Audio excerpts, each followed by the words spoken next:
নমস্কাৰ। কেনে আছে আপোনালোক? হ'ব চাগে ভালেই আছে আৰু সদায় ভালেই থাকক।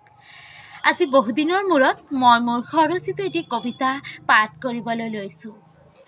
কবিতাৰ শিৰোনাম শব্দৰ ভাষা। দিন বহুতো হ'ল, এদিন দুদিনকৈ বহুদিন। এটি কবিতাৰ জন্মদিন বুলিও পৰা নাই দিবলৈ। আশা নকৰা তেনে নহয়, বুটলি আনিছিলোঁ কাঠগোলাপ দুটা। খিৰিকীৰ পৰ্দা আঁতৰাই মেলিছিলোঁ ডায়েৰীৰ পৃষ্ঠা, লিখিবলৈ তোমাৰ কবিতা। মধুৰ বতাহৰ জাক, তাতেই আকৌ চৰাইৰ মাত। উজাগৰি ৰাতিৰ আক্ষেপে চকুযোৰ তলতলাই হল অশ্ৰুপাত। বহাগ আজি ছন্দহীন, নুবুজে মৰ্মৰ ধন। জীৱনৰ অংগীকাৰ কবিতা, ৰংহীনা অলংকাৰ।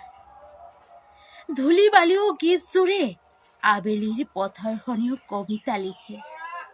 মোৰ চিয়াহীৰ এলেহুৱা দেহা, নাপাই বিচাৰি শব্দৰ ভাষা। ধন্যবাদ।